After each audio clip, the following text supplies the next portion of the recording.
Filosofía estoica y la caída de Venezuela. Venezuela, un país bendecido por la naturaleza con uno de los suelos más ricos de la tierra, el mayor volumen de reservas petroleras del mundo, minas de oro, hierro, bauxita, coltán y gas natural. ¿Cómo llegó una nación tan rica a convertirse en sinónimo de pobreza, escasez, migración masiva y desesperanza? Hoy exploraremos esta tragedia, no solo desde la política o la economía, sino desde la filosofía estoica, aprendiendo de sus lecciones sobre control, responsabilidad y destino. Quédate hasta el final, porque entender este caso puede cambiar cómo ves el poder y la sabiduría en el mundo moderno. Los estoicos enseñaban que debemos distinguir entre lo que está bajo nuestro control y lo que no lo está. El petróleo, los minerales y la riqueza natural de Venezuela no estaban bajo el control del pueblo ni de sus gobernantes. Pero la gestión, las decisiones y los valores sí lo estaban. ¿Qué sucede cuando un país rico en recursos pierde el control de lo que sí puede controlar? Veámoslo paso a paso. Hasta hace poco, Nicolás Maduro Moros era el presidente de Venezuela, en el poder desde 2013, en medio de profundas tensiones políticas y acusaciones de irregularidades electorales.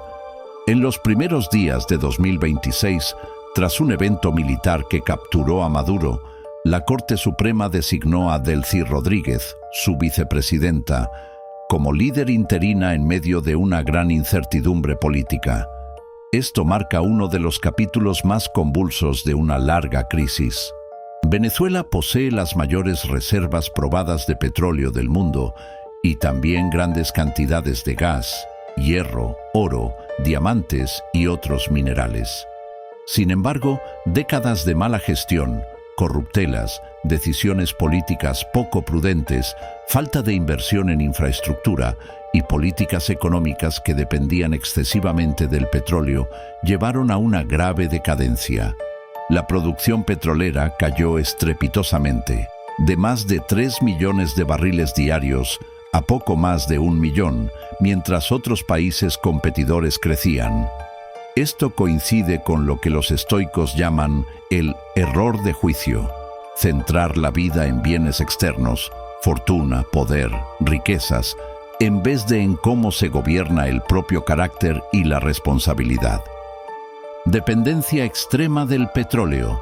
Venezuela se volvió rentista, un país cuyo ingreso dependía casi exclusivamente de la exportación de un solo recurso, el petróleo. Cuando los precios internacionales bajaron, los ingresos se desplomaron. Mala administración y corrupción. El Estado desvió recursos de inversión productiva hacia subsidios poco sostenibles, impresión de dinero para cubrir gastos y cargos políticos en la industria petrolera sin experiencia, inflación e inestabilidad monetaria. El Banco Central perdió independencia, la moneda colapsó por la impresión excesiva de billetes y los precios se fueron fuera de control. Los estoicos dirían que el pueblo sufrió porque sus líderes olvidaron la disciplina, la prudencia y el sabio uso de lo que sí estaba bajo su control. Epicteto nos recuerda que no elegimos las circunstancias externas, pero sí cómo respondemos a ellas. Con razón, con ética, con integridad. Séneca nos enseña que la prosperidad sin sabiduría puede convertirse en tragedia. Y Marco Aurelio nos recuerda que el poder no es un fin, sino una responsabilidad hacia todos. Si Venezuela hubiese cultivado virtud en lugar de avaricia o cálculo político, quizás su destino sería distinto. La fortuna no garantiza prosperidad. La sabiduría sí puede. La historia de Venezuela no es solo una tragedia política o económica, es una advertencia para el mundo. Tener riquezas externas, petróleo, minerales, oro, no garantiza riqueza interna, la dignidad, el bienestar de un pueblo, el equilibrio social. Como dijo un gran estoico, no es la riqueza lo que hace al hombre libre, sino la libertad de gobernar su propia mente. ¿Qué podemos aprender de esto? Que el verdadero poder está en gobernar con sabiduría, no en explotar recursos. Cuando el poder desafía a Dios, existe una dimensión de la historia que pocos se atreven a mencionar. No es económica, no es política, es espiritual. En el año 2006, Hugo Chávez, entonces presidente de Venezuela, declaró públicamente palabras de maldición, no solo contra líderes mundiales, sino invocando el nombre de Dios con burla y arrogancia, y expresando hostilidad contra Israel, un pueblo que según la Biblia tiene un significado profético especial. Para la filosofía estoica, este acto ya es una señal de decadencia. Cuando el gobernante pierde la templanza, cae en la ibris, la soberbia que precede a la ruina, pero la Biblia va aún más lejos. Gálatas 6:7. No os engañéis, Dios no puede ser burlado, pues todo lo que el hombre sembrare, eso también segará. Proverbios 16:18. Antes del quebrantamiento es la soberbia, y antes de la caída la altivez de espíritu. Cuando un líder se exalta por encima de Dios, cuando cree que el poder es eterno y que puede desafiar lo sagrado sin consecuencias, la Biblia es clara. La caída no es inmediata, pero es segura.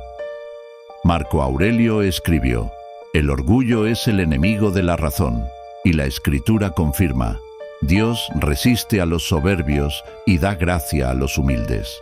Santiago 4:6. Chávez gobernó en tiempos de abundancia histórica, petróleo caro, ingresos inmensos, poder absoluto, pero en lugar de prudencia, eligió arrogancia. En lugar de sabiduría, eligió culto a la personalidad. Para el estoico, eso es perder el dominio de uno mismo. Para la Biblia, eso es caminar hacia el juicio. La caída de Venezuela no ocurrió el día que Chávez habló, ocurrió años después, porque los juicios, según la Biblia, son progresivos. Oseas 8:7, porque sembraron viento y torbellino segarán. Primero vino la enfermedad del líder, luego la división, después la ruina económica y finalmente el sufrimiento del pueblo, no porque Dios odie a Venezuela, sino porque Dios no puede sostener una nación edificada sobre soberbia, mentira y corrupción.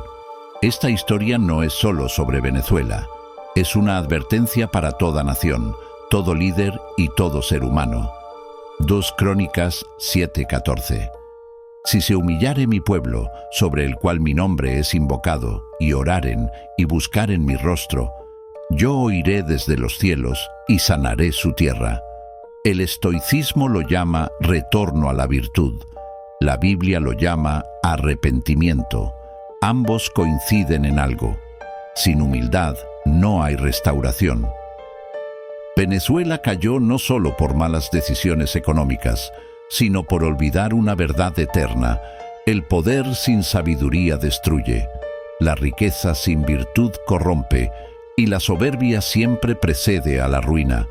Esto no es odio, no es política, es historia, es filosofía y es advertencia espiritual. Si este mensaje te hizo reflexionar, suscríbete a Estoicos Historias, donde la sabiduría antigua revela las lecciones del presente, porque quien no aprende de la historia está condenado a repetirla.